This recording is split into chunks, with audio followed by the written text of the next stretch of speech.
Welcome to the Leela Life Show. I'm your host, Linda Andrews, and you've tuned in to the right place to up-level in your life and business. Enjoy the show.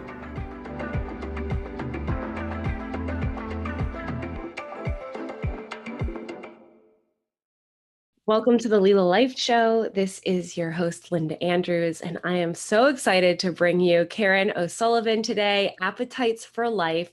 She is a clinical nutritionist with her master's in nutrition and integrative health from Maryland University of Integrative Health, and has so much goodness and knowledge inside of her that we're going to bring this out today for our show via a conscious conversation. Welcome, Karen, to the show. Thank you so much, Linda. I'm so excited to be here. Yes, I think there's a lot of loves that we share together that we're going to get to talk through and unpack today. And appetitesforlife.com, your website, certainly I just love that. Appetites for life. It's like this question of, are you really living? This is something I think about a lot in my free time. It's like, helping humans live, and the fact that your website is Appetites for Life. It just reminds me of there's so many different ways to help people live more fully. And I think certainly the work that you do supports that. So why don't we start with a little background, like why did you get into nutrition? How did you find yourself here? And we'll see what percolates from there. Okay, great. Yeah, I love to tell my story. So I kind of gotten thrown into this field. I would say probably the journey started when I was about 23, and I suddenly experienced hearing loss and tinnitus, ringing in one ear. And 2 weeks later, it traveled to the next ear, and then my hearing kind of just quit and went dim. I've lost all hearing in high tones. And during that time, too, I was experiencing a lot of other symptoms like migraines and shortness of breath and blacking out and rashes. And my body just was simply breaking down. And the doctors had no idea what was going on. And go from doctor to doctor, spent time in the emergency room with, I remember being there and having like 6 interns just looking over me, combing through their books, like, maybe she has this, maybe it's that. And I'm like, maybe you can go out in the hall and discuss this. And so that started me on this healing path. It's like, well, nobody knows what's going on. I'm going to have to take matters into my own hands. And a friend of mine suggested that I go see an acupuncturist. She had been studying acupuncture, and she's like, this could possibly help you. So I went to her referral, and that practitioner opened up my eyes to diet and how what I could be eating could be affecting my health. And after several years of working with her, I felt significantly better. I would say maybe several months, I should say, after working. And that journey just kept going on for years after. And there's something in my mind that said, maybe there's something to do with this diet body connection. I had always known that I was lactose intolerant when I was younger. I drink milk and I get bloated or have gas, and I could make that connection that milk wasn't good for me, but it seemed that my connection with food stopped there. And she opened my eyes by removing things from my diet like gluten and sugar, and I was still consuming dairy despite the lactose intolerance. And I started noticing how much better I felt, how much more energy I had, how much better I slept, how much less pain I had when I removed these foods. So that was the spark that began the journey. From there, I went to Institute of Integrative Nutrition, as you did, and that opened my eyes even more. Started exploring different dietary therapies and really understanding the fact that food is personal, that diet is personal, and that we have to listen to our bodies and understand our bodies to understand what that body needs. And the symptoms and the signs that the body gives you, we need to listen to those because that's information. Cravings are information, everything. And so that really helped me tune into the body. Shortly after my children were born, I started experiencing another breakdown in my health. And long story short, that lasted a couple years, and ended up in, yeah, major gut work, parasites, and Epstein-Barr virus flare up, and chronic fatigue syndrome, and again, just a major breakdown. And that was my second eye-opening that, wow, even a lot of the things that I was doing, I still wasn't doing everything I needed to do. And, as women, we experience a lot of different things in our lives, right? A lot of different hormonal fluctuations, and different periods of our lives that we may need to stop again and evaluate and say, okay, what's working and what's not working, and what else do I need to do? So, put that all together, I decided once my kids were old enough and I could sleep through the night that I was going to go back to graduate school and get my master's in nutrition, because this is really what I love doing. Being a health coach for 12 years was wonderful, helping guide people, but I wanted to dig in further and dig in deeper and understand the science and understand the physiology of the body more, and the biochemistry. And so that's where I am today. Long- Amazing. Yeah, thank you for sharing. And, in your story, there's just so many milestones and points where there are these aha moments that I'm sure people can relate to. I think this question that you said is like, it's time to reevaluate what my body needs. And I'm wondering for you, how often would you recommend, is that monthly? Is that every 6 months? It's like, oh, you're in one phase of life and now say you're transitioned to motherhood. That's a huge adjustment, especially hormonally. But how often would you recommend just the average person, which I would say the average person probably is needing to do this more often, right? right. But how often would you recommend, if you could say, if you're starting at zero? Well, I think, every day we need to check in with the body, first of Mm, all. Take 1 minute to just sit with yourself. It could be like at the start of a meditation or part of your meditations, to just sit with your body, ask your body what it needs. Is there anything you need from me? And again, whenever we have a symptom, when we have a headache or an ache or a pain, to just sit there for a minute and be like, okay, what are you trying to tell me? So on a daily basis, we can just take a minute to do that. Um, I think it's a great philosophy or way of life to make a point that every change of season to mm, check in with yourself, and to maybe do some sort of diet cleanse. So it doesn't have to be an extreme cleanse. You don't have to, fast or to go on a juice fast or anything like that, but to clean up the diet at the end of every change of season. So in spring, just for 1 or 2 weeks, you're focusing on whole foods and vegetables. You are cutting out the processed foods, the sugar, cutting back on the alcohol, and really just cleaning things up for a week or two, just to give your body a chance to rest and reset. So you can kind of take that daily for a minute or so, and then every season change, so 4 times a year, and just check in. it's so funny hearing you talk about seasons because, I think through IIN, you learn about eating with the seasons. And Mhm. for those that aren't familiar, I won't get into all of their curriculum, but the Institute for Integrative Nutrition, beyond it's pretty light, I would say, on the nutrition and like the science of Mhm. nutrition, but it's more heavy on the other aspects that influence, we could say, your body and your systems, Mhm. that I expected at least. But they talk about eating with the seasons. And I was like, I think at the time, still in Florida and then eventually back to Jersey and then back to Florida. But Florida is such a funny place to live when you eat with the seasons. And for anyone in like a, more year-round climate, I'm like, well, now what? When's the change of season? Because we don't really have it. But I try to look Mm. with like the different equinoxes and you just sort of feel it. Like I recently hit a period where I was like, oh my gosh, I got it was like from disordered eating, never eating ice cream to like, I'm free in my body, eating a little too much ice cream. And I'm like, we need to take a ice cream break. And, but it's just resetting the system, like you're saying. And I think that giving your body a chance to do that, I know some people in faith based organizations or in religion might have Lent and they take Mhm. something out. And there's so much that can happen in that.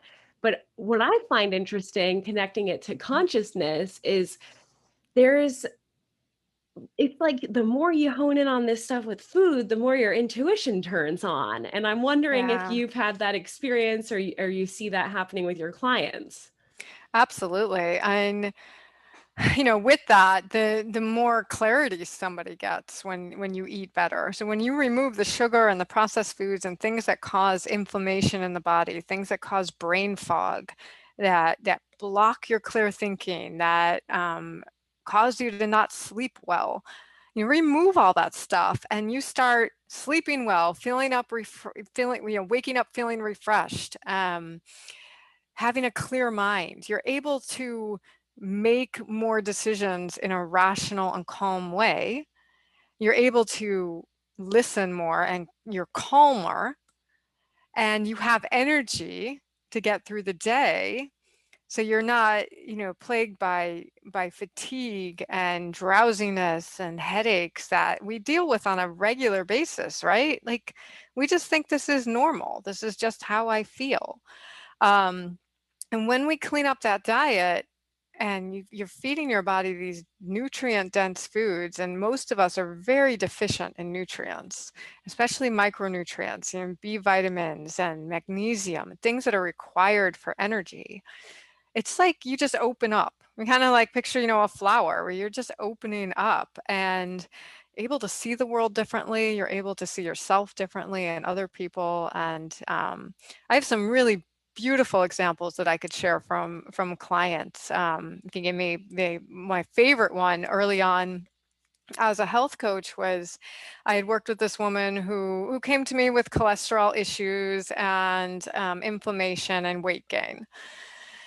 And we ended up, modifying the diet, changing things that not only diet, but also life related. And when this woman came to me, she was on the brink of divorce. She had a lot of tension with her husband, a lot of tension in the family. And 6 months later, there was no more divorce. They were a much happier couple. They're still married 15 years later now. Wow. And because she changed her diet. She changed the way she related to the world, the way she related to food. That helped lower the stress in her body, which helped her not bite her husband's head off whenever he said something. That changed the relationship. I mean, I will never forget that story. I get chills even thinking about it because it just showed that while so many different factors affect our health, when we take charge of one of those areas, it starts to trickle into the other areas, and it's just beautiful. It is beautiful. I think fitness can often be an entry point into the transformation for a lot of people. And I don't want to say I'm like angry at the fitness industry, but maybe a little. I just think that there's this, and I'm coming from a former athletic background. It's like we miss the mark a little bit. And I think a big part of it is the micronutrients. That's the Mm. mark missed. And I did a funny, I'm letting my humor flag out a little bit more in my life. And the other day I posted on Instagram and I was like, making micronutrients hot again or something. And it's like, you know, count your macros. And it's like you could be so unhealthy counting your macros because you're just overlooking the micros. And that's a blanket Mm. statement. And that's something that I'm sure there's macro programs that focus on micronutrients. But mainstream, what you see is the macros, and you see it connecting with fitness, and you see it being this like hot body. And I always think social media can do such a disservice because you're getting to see someone in one glimpse of time, in one moment of time. And often those lifestyle choices are unsustainable. And you don't Mm. get to see the influencer that, in a year later is complete chronic fatigue, maxed out, undernourished, all the things. You're just seeing like the post that's getting whatever attention that it's getting. And certainly there's a sexualization to all that that we don't necessarily need to get into unless you want to. But it's like just keeps this sort of sick cycle going that I don't know. I mean, there's a lot of issues. So I don't want to dwell on all the issues. We definitely can be focused on solutions. And one of the lenses that I think is so important is the awareness. And you're just hitting this point home of it all being connected. And I think one of the hearts of the issue is that people don't even know how good they can feel. And So I'd be true. curious to hear from your expertise and your experience, like the common things people are settling on as quote unquote normal. I Mm. think there's belief systems that can connect to all this, certainly from a mindset perspective, but just as like either a diagnosis or what you see that people are just accepting they've had it for 10, 15, 20 years, and it's normal. And what you so someone that's listening can be like, oh, I have that, wait, that's not normal. Mm. What Yeah, are your thoughts? definitely. Definitely.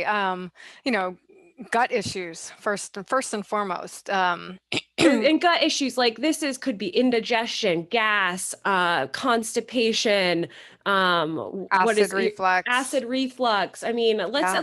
because I think we say gut issues and you and I know what that is, but if you have diarrhea every day, you may not think you have gut issues, as crazy as Right. that That's your sounds. normal. You may Right. Oh, I think have that I've diarrhea every always been day. that Like way. picking the worst Yeah. one you I could mean, pick, but PPIs and Tums are like the oh, biggest sellers of all. We just think, oh, indigestion, that's a normal thing. That I can't digest food right, or things just bother me.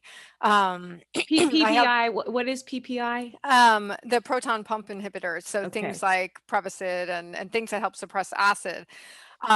So those are over the counter and people pop them like candy. I used to just pop Tums like candy. My dad would have them in the car glove compartment. He'd have them everywhere in the house, and I'd go through 8 or 9 a day. Wow. Just eating them because everything I ate bothered me. But Mm-hmm. again, I was lactose intolerant, and my parents were making me drink milk every single day at every meal. So, I can imagine what that was doing in the gut. Um, Wait, I need to pause here. This is just for the parents. I had this experience the other day. I made a weird dinner and my husband was like, ew, I don't want to eat this. And I felt my knee-jerk reaction go to, you need to eat it. And I was like, oh my gosh. And I don't have the gift of motherhood yet, but I was like having this moment of, whoa, this is when you force your kids to eat shit. And I was just like, oh my gosh. And I just thought, like, wow, what a beautiful opportunity to parent, right? And make sure your kids are alive, but also to like let them start building that intuition trust muscle of like, ew, I don't want to drink milk or whatever that is. So I just had to go there because it feels important. But antacid, gut issues. We started with that. What else would you add to the list? yeah, headaches would definitely be. I mean, most Ding, people ding, live with ding. headaches every day. Mhm. Aches and pains, just the fatigue and that achy feeling, not being able to get out of bed in the morning, feeling really tired in the morning, and not being able to fall asleep at night. Um, that tired but wired feeling. These are just really common things that people, when I meet with clients, they're like, "Oh, well, I've always been that way." Mhm. Like, but you don't have to be that way. That's not normal. That might be your normal, and it might be normalized by our culture, but it's not normal. That's not how the human body is supposed to be operating. Is you're not operating at an optimal level. So those are definitely some of the common things that No, thank you. That feels like a picture that I think people can relate to. Optimal, I want to spend some time on this word optimal because it's like if you don't know where you're going, where are you going to end up, right? And so if all of a sudden optimal health becomes just an option, right? And then all like the brackets of underneath optimal health, but if, oh my gosh, optimal health is accessible to all humans, whoa, what? What did you just say? And what could optimal health, like if you were to define optimal health, what would you define it as? That's a really great question. I would say, having enough energy to go from sun up to sundown or start to finish of your day, um, not feeling inflamed or fatigued, and also at the same time respecting when your body needs to rest. I think there's a difference between being tired and being fatigued. You know, Mm-hmm. fatigue usually accompanies that sort of pain and inability to move ahead and just inability to do what you need to get done. Whereas tired, you can just be like, I'm tired, I'm going to take a 15-minute rest and I'm going to feel 1,000 times better. Um, so optimal is, I, I want to say symptom free, Mm-hmm. you know, being able to live the way you want to live, but also being able to operate within the boundaries of your body. As I said, we're all personal, right? Mm-hmm. Or, you know, nutrition is personalized. We are individuals. We are unique. And some people are made to run 4 miles a day, and other people are better walkers or better Mm-hmm. yoga. Some people need 6 hours of sleep. Others need 10. You know, being able to operate and respect where your body is at and not pushing it beyond what it can do and being okay with that. Yeah, I think there's a difference between, you know, when we exercise and you have goals you want to meet and you do want to push yourself a little bit to build resistance and build muscle and build up your tolerance, but at the same time we have to honor where you're at. So if you are somebody who, for example, might be dealing with a thyroid condition or an autoimmune condition, then training for a triathlon is probably not where you need to be right now. Right now, you need to take a step back and heal your body and do some lighter exercises that allow your body to still move and get that energy, but not push it beyond where it can't go. You know what I mean? So Mm-hmm. optimally is also being able to honor who you are and where you're at.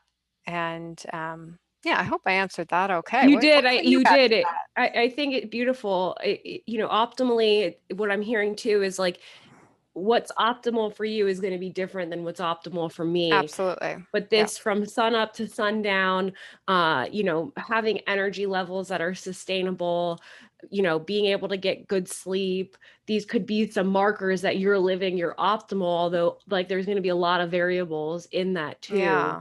And not Um, having blood sugar spikes, you know, not mhm, having cravings throughout the day or those, you know, so many of us just go, we live on blood sugar roller coasters the whole day. Like mhm. ups and downs and ups and downs and needing caffeine and needing sugar, and that's not optimal living either when we need to take these stimulants to get through the day. Was a coffee drinker starting at about 16, and we would have swim practice. I think it was Monday, Tuesday, Thursday mornings before school, 5:15 to 6:45 a.m. Wow. Class started at 7:50, and I would go to Einstein Bagels. I get a cinnamon raisin bagel with butter.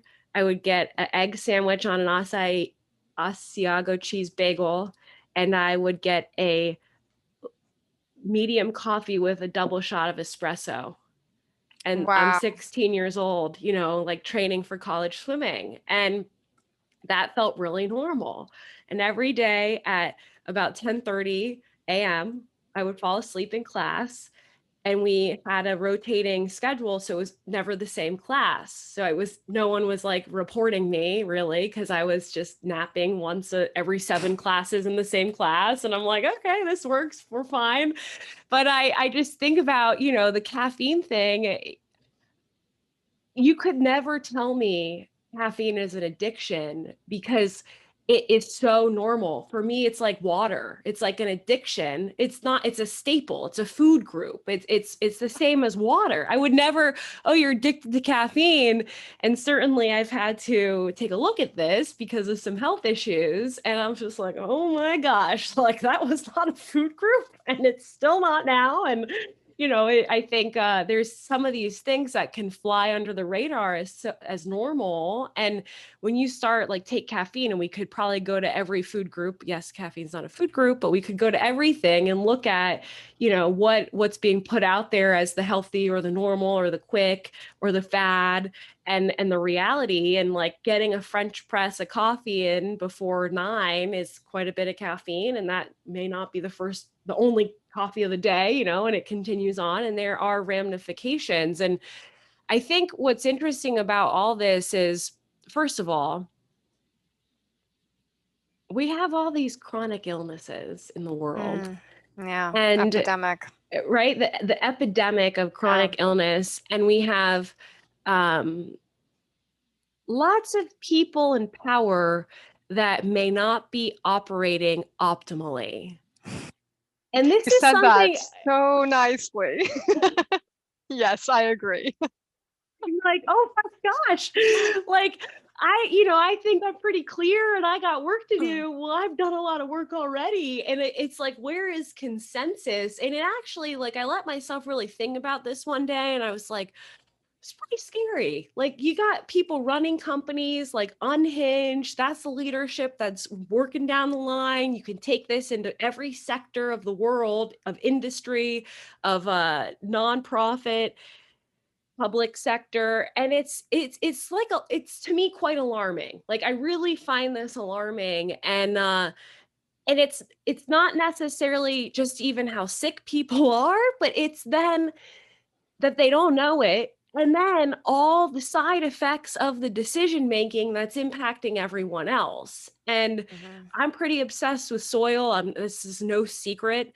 But it's like, of course, there's not a focus on soil health when No. you have our decision makers predominantly, you know, consuming a less than optimal or living a less than optimal experience of health. And, I say that, I hope, quite neutrally and judgment free, because it is just an observation. And it's like, well, this is interesting. What happens? And then this is the other side. What happens when people do care about soil and where food comes from and the effects of pesticides and chemicals? And you could go down the line, and it's like, oh man, when people start to understand the effects of all these things. Now, the real issue in this is that,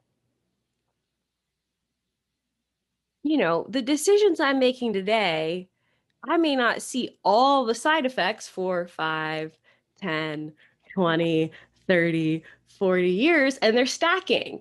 And Yeah. so we're like living in this time warp where, I could go on and on and on. It's sort of like a complex systems thought, I would say.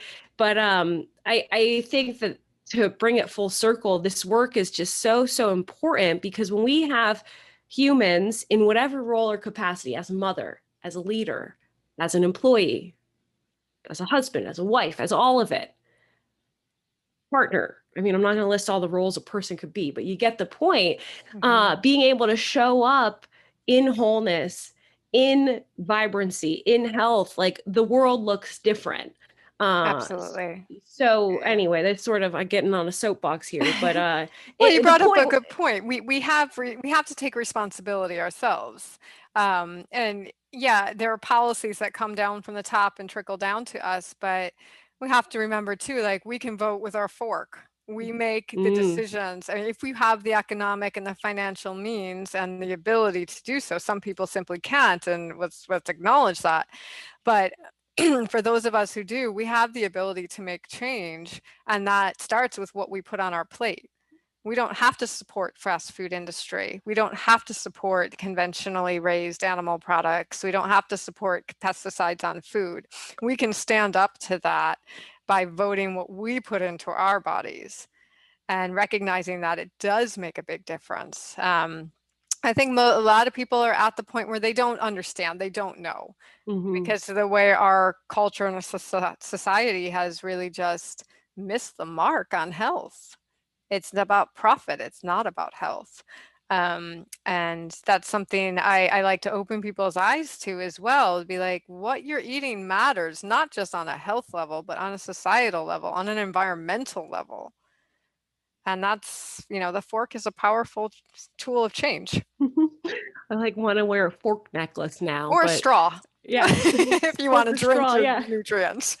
It's funny because some of the dysfunction that we're seeing on a, I say, global scale, it's like so obvious that, at least to me at this point, it's just so obvious. And I find that this, I don't want this to be taken the wrong way, but there is like a humor because it's just so blatant. And it's like, yeah, what did you think when this part of industry got to this point and made these decisions that had these impacts? These are the results. And there's something like simply, maybe funny is the wrong word, but it's like it's cause and effect, and we're Mhm, living it. And um it just feels very, very obvious. And I think what you're saying is that mhm, people just don't even realize. It's like we've been hijacked, and we'll get the neuroscientists on, but we've been hijacked with our attention by distraction that comes mhm. in many, many, many, many, many, many forms that causes massive stress, which I'd love to talk about with you. So this will be the nice segue. But it's like this cycle goes on and on and on because we don't have a set point for optimal health. We're not seeing this modeled. We're seeing industry take over, and we're seeing distractions out the wazoo. And then it's like the latest sort of Instagram, social media, marketing, just take over. And okay, maybe we don't need to say exploit, or we can say exploit. And it goes on and on and on. But what I notice is, and I had this realization, I'm like, the body doesn't differentiate stress buckets. So if I'm like a CrossFitter that's eating like poorly sourced food in a high stress job, yes, that was me in my 20s, I'm going to have some issues. For me, it was nerve Mm, issues and it was all these issues. Um, but they're connecting to stress. This connects mm. to stress. And so for you, beyond the plate, I'm just curious, do you approach stress first or plate first or both together? And one of the things we talked about pre-show was, how you're preparing your food, how you're eating your food, but connecting this also back to stress. Yeah, and stress is huge. It has to be addressed. That's another thing that we've kind of just taken as a normal in our society. Hmm. If you ask somebody how they're doing, they say, "Oh, I'm so busy." And so like there's that concentration and expectations of having to be busy at all times, which is very stressful. We're The making our virtue bodies signaling just of busy. yeah, making our bodies go, go, go. And I was just talking just before we got on, I was talking to a client about stress and she's experiencing some thyroid issues. And I said, yeah, there's a lot we can do diet wise to help, support your thyroid, but you need to get a handle on your stress because you are going from the time you wake up to the time you try to go to bed because you have serious sleep issues. Um, and so many moving factors in her life, so many things where she can't even take a moment to have a lunch. And then just her body's running on empty and running on empty, which is causing her to crave sugar, which is causing her to make bad choices. And that's definitely something I keep emphasizing with her is you need to take time for yourself. You need to take time to breathe. You need to be able to allow the body to switch off that fight and flight and move into rest and digest because you can't be doing two functions at one time, right? um, and acknowledge too that when we're stressed, our cortisol is pumping through our bodies. That causes blood sugar ups and downs, that causes inflammation. So many of our chronic illnesses are because of stress. I used to be so angry when I go to the doctor and they'd be like, well, your blood work's fine. Your symptoms are probably just stress. And I'm like, no, give me a reason why I'm sick. But now as I've evolved in my, nutritional journey and in my career, I look at that, I'm like, wow, you're right. It is just stress. And we need to take hold of that stress as tightly as we, take hold of other changes that we want to embrace and make. And realize that stress can harm the thyroid, it can harm the adrenal glands, it can harm your heart, it can harm your brain. It can cause weight gain. It can cause hypoglycemia. So many physiological effects of stress. So it's a great thing that you brought up to really focus on that. And when you're making changes to your health, diet is so important, exercise is so important, but stress management is also really up there. Kind of got to Yeah. go together. Yeah, and it's interesting because it's like, and I've seen this, and you've probably seen this too. It's like, oh, I'm going to start getting fit and I'm going to focus just on the fitness piece. And then it's like you're retaining all this weight because you're in this survival mode Yeah. and you're not addressing the stress. And even I'm curious from you, like if you're primed with the perfect diet, quote unquote perfect, like let's say you've optimized your nutrition and haven't addressed the stress, can you still experience the healing and to what extent? I don't think you're going to get to where you want to go. I mean, diet can certainly fill in the blanks of, what deficiencies you have. Um, but if, as I said, if you're in a state of constant stress, you're not going to be able to digest your food properly. Mhm. So you're probably not going to be getting from all those great foods the nutrients that you need. You're not going to have optimal digestion or absorption. Um, the chronic state of stress too, you may not be able to sleep well. We know sleep is so necessary for healing and restoration. So can you probably get halfway or even further by changing your diet? Yeah. But are you going to get to where you need to go without making the other changes and making changes in your life? Probably not. And I think it's important to note as well that often our illnesses are manifested because of our emotions or the way that we relate to the world. And they're a way for your body to say, hey, something needs to shift here. And I feel like the food, yeah, it can be a huge part of it because people eat really crappy diets these days. So just be realistic about it. Mhm. Um, And for some people, that diet just may be the ticket. But for others, it could be, hey, you're in a bad relationship, and this is manifesting in UTIs and yeast infections or fibromyalgia or other sorts of autoimmune disorders. You're in a job that doesn't that you don't like, or it doesn't respect you, or you feel bullied on a daily basis, which so many people feel that way, recently. Um, how is that impacting your body? Is that causing inflammation and pain and headaches? Or you're in a situation where you feel that you are stuck, that you can't move forward, that you can't digest what's going on. What is your gut feeling like? Are you constipated, that you can't get things out?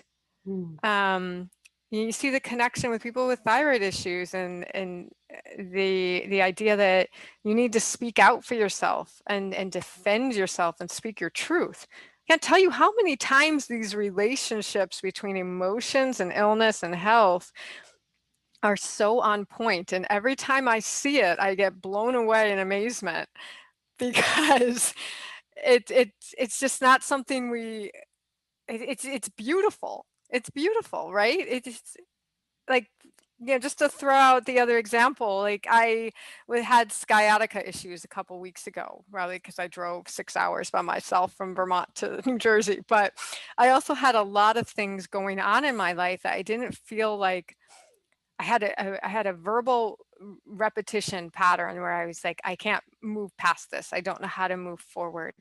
Um, and sure enough, I look up, what hip and sciatica issues can be, and it's not being able to move forward, not being able to move past something, feeling stuck. And I'm like, okay, so that's something I need to listen to because my body is manifesting my thoughts, my emotions, and my inability to process them.